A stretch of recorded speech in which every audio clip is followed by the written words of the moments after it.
एक लड़की पेरिस के हाई सोसाइटी की चमक एक दिन अचानक गायब हो जाती है और 25 साल तक कोई भी कुछ नहीं जानता। फिर एक दिन पुलिस एक पुराने मकान का कमरा खोलती है।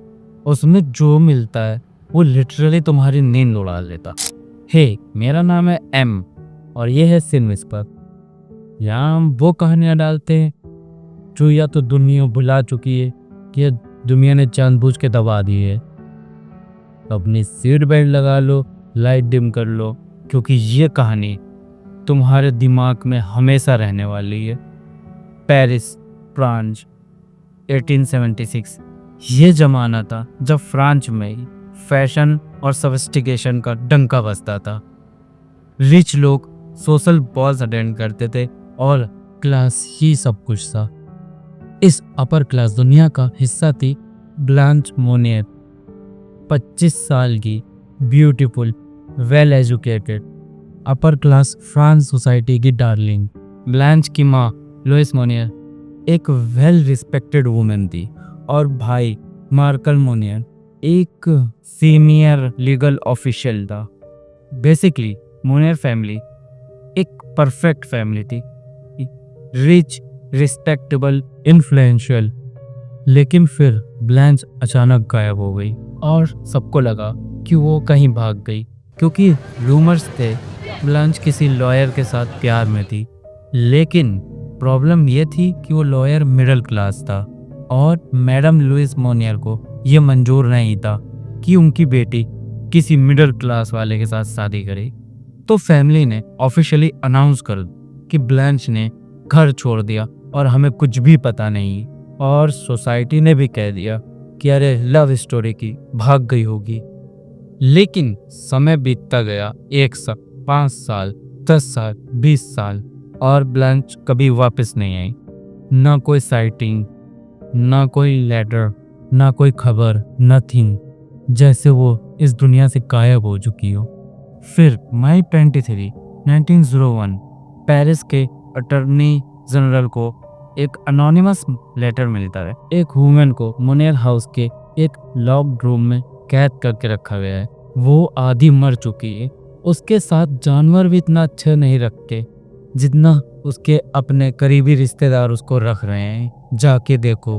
अटॉर्नी जनरल सोचता है कि ये कोई प्रैंक हो सकता है। मोनियर फैमिली रिस्पेक्टेबल, इन्फ्लुएंशियल, उनके घर में कोई कैद है। बट फिर भी लेटर डिस्टर्बिंग था तो पुलिस भेजी गई।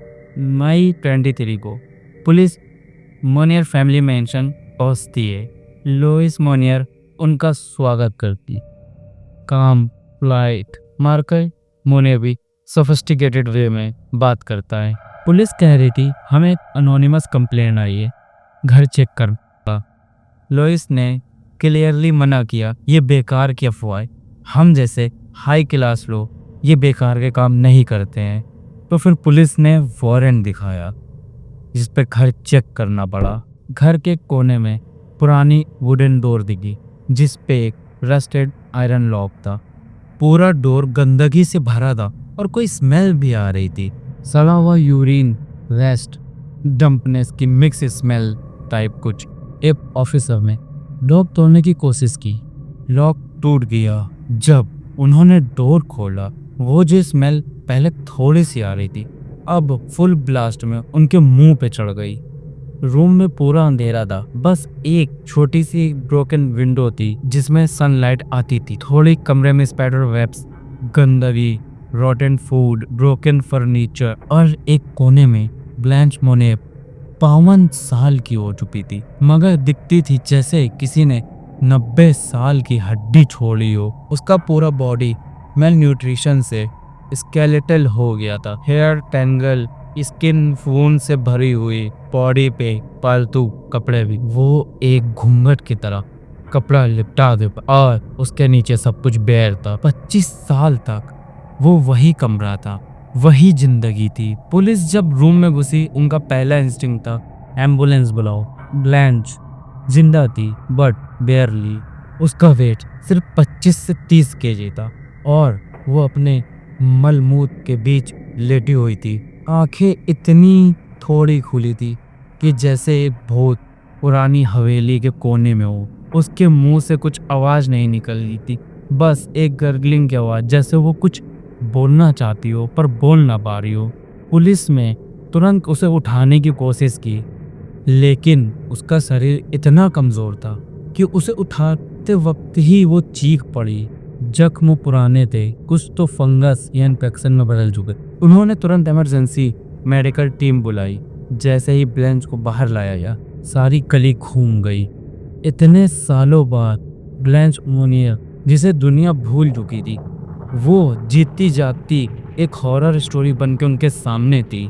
पुलिस ने सेम दिन लुइस मोनियर, ब्लेंच की माँ, और मार्कल मोनियर, ब्लेंच के भाई को अरेस्ट किया।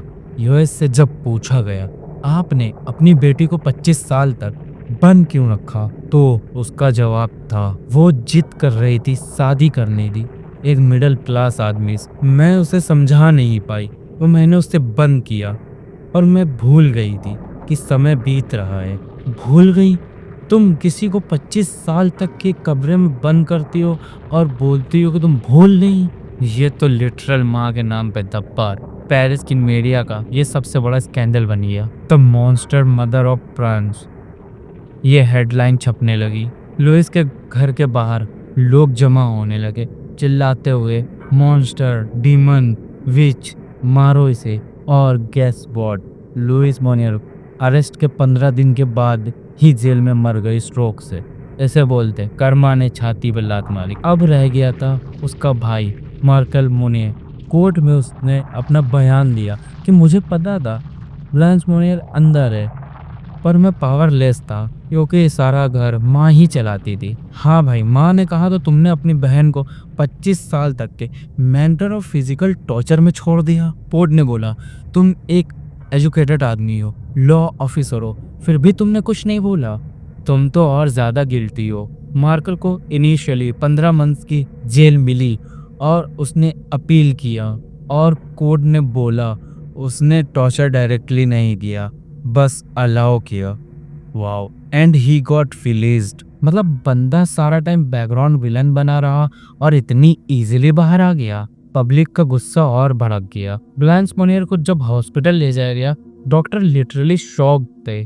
25 साल तक डायरेक्ट सनलाइट नहीं मिली, nutrition zero, human contact zero, और मेंटल स्टेट एक शैटर्ड ग्लास जैसी थी, जिसमें रिफ्लेक्शन तो दिख रहा था पर वो खुद टूट चुकी थी। वो भाषा भी भूल चुकी थी, एक वर्ड भी क्लियरली नहीं बोल पाई, जैसे किसी ने उसकी जबान बंद कर दी हो। डॉक्टर ने कहा उसके अंदर सेवर साइकोसिस है, वो अपने आसपास के लोगों को आइडेंटिफाई नहीं कर पा रहे। क्या तुम इमेजिन कर सकते हो, एक इंसान को 25 साल तक एक अंधेरे कमरे में अकेले बंद कर दो और फिर उसे वापस दुनिया में छोड़ दो। वो दुनिया उसके लिए किसी एलियन प्लेनेट से कम नहीं थी। जब ये केस ओपन हुआ था, लोग सिर्फ मोनियर फैमिली पे नहीं, खुद पे भी शर्मिंदा थे, क्योंकि ब्लेंच का घर एक हाई सोसाइटी एरिया में था। 25 साल का किसी को भी सस्पिशियस स्मेल, आवाज, कुछ भी फील नहीं हुआ। एक नेबर ने लेटर कन्फेस किया, हम अक्सर एक अजीब सी स्मेल महसूस करते थे, पर सोचा सीवेज प्रॉब्लम होगी। हमें कभी लगा ही नहीं कि एक इंसान को उस कमरे में बंद किया गया है। अरे भाई, सीवेज स्मेल एक ही रूम से आ रही थी इतने साले तक के, और फिर भी तुम प्लम्बर बुलाने के बजाय उसे इग्नोर करते रहे। ऐसा लगा जैसे पूरा सोसाइटी ब्लाइंड फोल्ड पहने हुए है।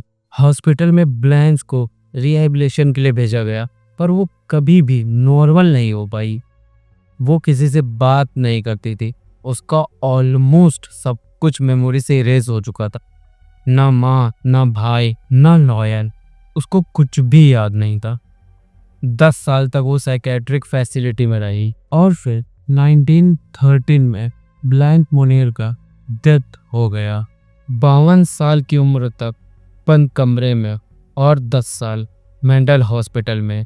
65 साल की जिंदगी में ब्लेंच मोनियर सिर्फ 25 साल उसे जी पाई। जब ब्लेंच को पोस्टमार्टम किया गया, डॉक्टर ने उसके ब्रेन स्कैन को एक मेडिकल जर्नल में पब्लिक किया। उन्होंने बोला ब्लेंच का ब्रेन एक ऐसे इंसान का था जो सगर मेंटल ट्रॉमा से गुजर चुका, लेकिन फिर भी किसी तरह से जिंदा रहने की कोशिश करता रहा। ये साइंस के लिए भी एक साइकोलॉजिकल केस स्टडी बन गया। लोगों ने इसे the room of living break का नाम दिया। भाई अगर तुम इसे अभी भी देख लो तो या तो तुम एक ट्रू क्राइम जंकी हो या तो तुम्हें अपनी नींद से दुश्मनी है। लाइक कर दो, वरना तुम लोगों के सपने में प्लान्स का कमरा और उसके 90 साल जैसा रोब आ जाएगा। और कमेंट में लिखो जस्टिस फॉर ब्लैंड अगर तुम लोग मानते हो कि सोसाइटी ने उसे पूरी तरह से फेल किया। और सब्सक्राइब करना मत भूलना, वरना अगर तुम्हारे नेबर के हाउस से स्मेल आने रही तो पुलिस तुमसे भी पूछेगी 25 साल तक तुमने कुछ बोला क्यों नहीं।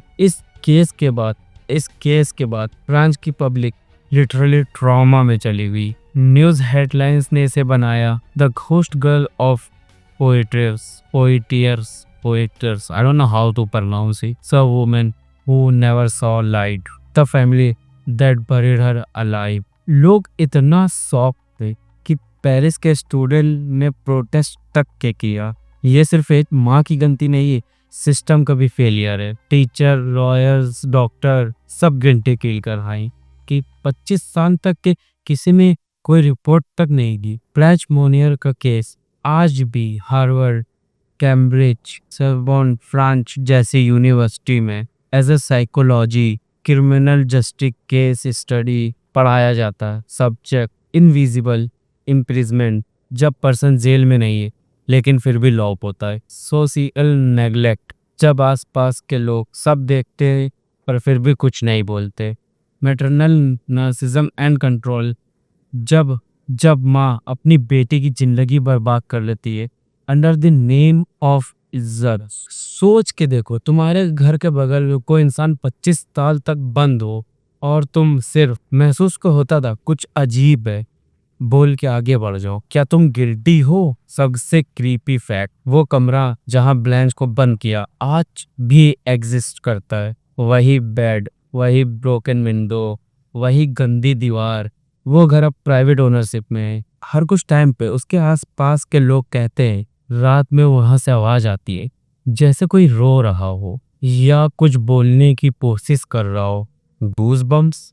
आज भी अगर तुम रेडिट, यूट्यूब या डार्क हिस्ट्री की रील्स देखो, ब्लैंच मोनियर का नाम वापस सरफेस करता है। कुछ लोग मानते हैं ये स्टोरी फेक है क्योंकि इतने हॉरिफाइंग स्टोरी पे बिलीव करना नामुमकिन है। पर फ्रांस की ऑफिशियल पुलिस के record, newspaper, legal case file confirm करते हैं it all was true. Blanche Monnier was real, हर अनअलाइविंग सिचुएशन वाज रियल, और सबसे हॉरिफाइंग सोसाइटी ने उसे अलाउ किया। कभी कभी डर किसी किलर से नहीं होता, डर होता है उन लोगों से जो सब कुछ देखते तो हैं पर फिर भी चुप रहते हैं। ब्लैंच मोनियर की कहानी सिर्फ एक रूम की कहानी नहीं थी, वो कहानी थी एक पूरे शहर की जहां हर किसी ने अपनी आंखों से अंधेरा तो देखा पर कभी किसी ने रोशनी जलाई नहीं। और जब रोशनी जलती है तब तक अंधेरा किसी का जीवन खा चुका होता है। और अगर तुम यहाँ तक के वीडियो देख चुके हो तो या तो तुम मेंटली बहुत स्ट्रांग हो या तो तुम एक हॉरर जंकी हो जस्ट लाइक मी।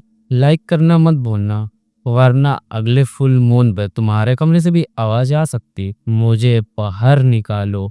कमेंट करके बताओ, अगर तुम ब्लैंच मोनियर के नेबर होते तो क्या तुम कुछ कर पाते उस high class, high society area में। और सब्सक्राइब करो सिन विस्पर को इसी तरह के ट्रू एंड टेरिफाइंग स्टोरीज के लिए। जब तक के मिलते हैं आपसे एक true horror spine crime story के अगले एपिसोड में।